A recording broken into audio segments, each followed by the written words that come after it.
सबसे पहले हम इतना कहना चाहेंगे, आज राघोपुर से हम नामांकन भरने जा रहे हैं। राघोपुर की जनता ने हमेशा हम लोगों का साथ दिया है और इस बार पुनः एक बार फिर राघोपुर की महान जनता जो है जिताने का काम करेगी। और आज नामांकन के दिन हम इतना ज़रूर कहना चाहेंगे, पहले हमने कहा है कि पहले कैबिनेट मीटिंग में सरकार बनती है तो पहला दस्तखत जो होगा, हस्ताक्षर जो होगा, वो 10 लाख नौजवानों को रोजगार देने का होगा, जो कि स्थायी होगा, सरकारी होगा। दूसरी बात मैं ये कहना चाहता हूँ कि बड़े लंबे अरसे से समान काम समान वेतन की जो मांग नियोजित शिक्षकों की रही है,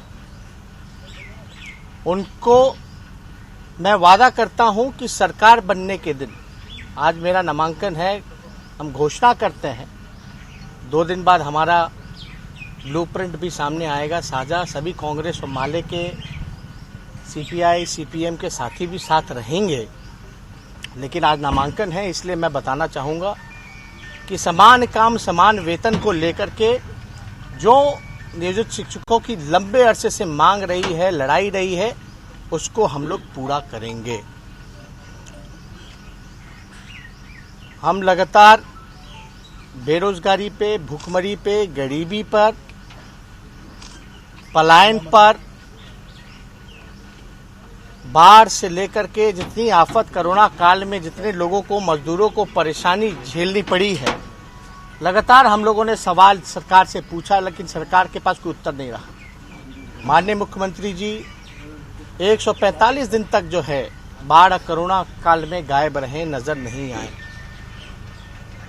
अब जब वोट का समय आया है तो जनता के बीच जाकर के वोट मांगने का काम करते हैं।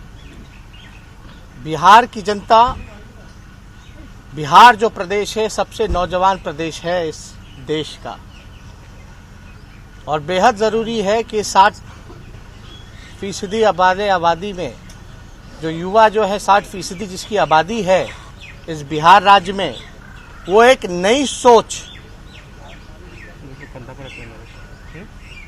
की सरकार चाहती है। और ये निश्चित है हम सरकार बनाने जा रहे हैं और भारी उत्साह बिहार के गरीबों में, मजदूरों में, किसानों में, नौजवानों में हमने देखा है। कई बार हम लोगों पे निजी हमले होते रहे हैं, पूरी तरीके से हत्या का भी मुकदमा हम लोगों के ऊपर किया गया। किसके दबाव में, इस पे हम टिप्पा टिप्पणी नहीं करेंगे। हम नए सोच के हैं, हर जाति हर धर्म को साथ लेकर के चलेंगे। कल जो बाकी के चरण के जो उम्मीदवार, जो प्रत्याशी होंगे महागठबंधन के, चाहे माले हो, सीपीआई हो या कांग्रेस हो या आरजेडी हैं, जो बचे हैं, इस पे साझा प्रेस कॉन्फ्रेंस करके आप लोगों को सूचित कर दिया जाएगा। और आपकी सरकार बनेगी, नित्यानंद राय कह रहे हैं कि अगर आपकी सरकार बनी तो बिहार में आतंकवादी आएंगे। बिहार में 46.6 बेरोजगारी दर है। इस बेरोजगारी के आतंक पर क्या कहना है नित्यानंद का? ये बेरोजगारी का आतंक, गरीबी का आतंक, भूखमरी का आतंक, पलायन का आतंक, ये किसने फैलाया? 15 साल में इनकी डबल इंजन की सरकार ने क्या किया? हम तो पूछना चाहते हैं, किसी एक व्यक्ति विशेष का हम नाम नहीं लेना चाहते, एजेंडा से भटकाने की कोशिश कर रहे हैं, लेकिन हम एजेंडा पर ही चुनाव लड़ना चाहते हैं, ना जात ना धर्म। हमारी सरकार बनेगी, सभी लोगों को साथ लेकर के चलेंगे। लेकिन इस तरह का बयानबाजी करने वाले लोग पहले अपने गिरबान में झांक के देखें, क्या हुआ उन घोषणाओं का जो 2 करोड़ नौजवानों को रोजगार दे रहे थे हर एक साल, 15-15 लाख रुपए खाते में देना था, काला धन लाना था। बिहार विशेष राज्य का क्या हुआ? विशेष पैकेज का क्या हुआ? बिहार की बोली लगाई गई, कौन सी बोली लगाई गई थी?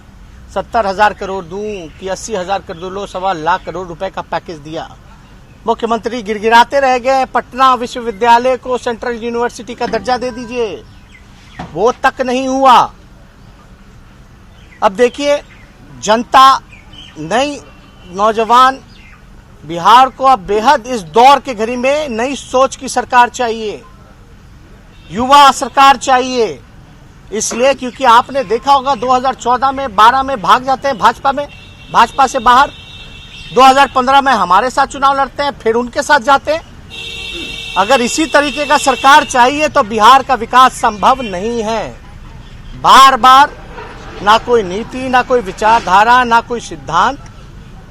इसलिए हम सभी लोगों से अपील करेंगे कि एकजुट होकर के जिन्होंने आपको सताने का काम किया है, जिस निकम्मी सरकार ने आपको बदहाल स्थिति पे छोड़ दिया, जब जरूरत पड़ी तो बिहार नहीं घुसने दिया, उस समय को आप लोग सब लोग जानते हैं, याद करेंगे। तो मौजूदा सरकार का जाना तय हो चुका है। और जो हम बार बार हम दोहराते हैं कि हम ठेठ बिहारी जो कहते हैं वो पूरा करते हैं। हम लोगों ने नीतीश कुमार जी को कमिटमेंट किया था कि बिहार का मुख्यमंत्री बनाएंगे, चाहे आरजेडी का कम सीट आए या बेसी सीट आए। हम लोगों ने बनाया क्योंकि पब्लिक कमिटमेंट था। जो आज हम लोग कमिट कर रहे हैं कि 10 लाख नौजवानों को रोजगार देंगे पहले कैबिनेट में, तो वो करके रहेंगे। जिनको हास्यास्पद लगता है, उनको हंसी आती है बेरोजगारी पे बात करने पे, गरीबी पे बात करने पे, भुखमरी पे बात करने पे, पलायन पे बात करने पे। इसलिए जो बार बार 4 साल में 4 सरकार जिसने देने का काम किया, बिहार की जनता ने मूड बना लिया है कि इस बार एनडीए की सरकार नहीं आने वाली है। और कोई सवाल नहीं, ये कहा जा रहा है आप जो बयान और एक्सपीरियंस है, आप माता पिता के टाइम में भी आपके कुछ नहीं हुआ, आपसे कुछ नहीं हो सकता है, उलूल जुलूल बयान देते हैं कि 10 लाख लोगों को नौकरी दे देंगे। नीतीश कुमार जी हमारे उम्र में बड़े हैं, हम आदर उनका करते हैं, सम्मान करते हैं, लेकिन बिहार के मुख्यमंत्री रहते हुए पूरी तरीके से फ्लॉप हो चुके हैं। ये सवाल जो लोग उठा रहे हैं, कौन लोग उठा रहे हैं? हम डिप्टी सीएम जब बने तो किसके सरकार में बने, तब ये सवाल क्यों नहीं उठाए? ठीक है, मान लो अगर मेरे काम को लेकर के बात करते हैं तो 18 महीने जो हम सरकार में रहे as a deputy chief minister, 3 department हमने संभाला, तो बिहार का 200 करोड़ का सीआरएफ फंड को 1000 किया। एक भी दाग अगर कोई लगा दे उस कार्यकाल में तो बताए कितने हजार किलोमीटर सड़कें जो है एसएच को एनएच में कन्वर्ट कराए, मेगा प्रोजेक्ट्स को टाइम बाउंडिंग के अंदर किया। अब बिहार सरकार का बजट का पैसा जो होता है, अलॉट होता है डिपार्टमेंट को, पूरा प्रतिशत खर्च नहीं कर पाते, 10-15%। मेरा डिपार्टमेंट उठा के देख लीजिएगा तो 100% से भी ज्यादा, बल्कि एक्स्ट्रा हम लोगों ने बजट का जो प्रावधान था उससे लेकर के हमने खर्च किया। भ्रष्टाचार रोकने के लिए हमने कमेटी बनाई, कैबिनेट लेकर के गए, ईओटी का फाइल, वेरिएशन का फाइल, एस्टिमेट का फाइल, तो हमने कमेटी बनाने का काम किया। तो ये जो लोग करते रहते हैं इस तरह की बातें, हमको शोभा नहीं रही। लेकिन माननीय मुख्यमंत्री जी को हम चुनौती देते हैं, हम तो नामांकन आज करने जा रहे हैं, वो अपने गृह जिला नालंदा का ही एक क्षेत्र चुन ले, वो भी नामांकन करे, हम भी वहां से नामांकन करते हैं और उनको हम हरा करके रहेंगे। एबीपी न्यूज आपको रखे आगे।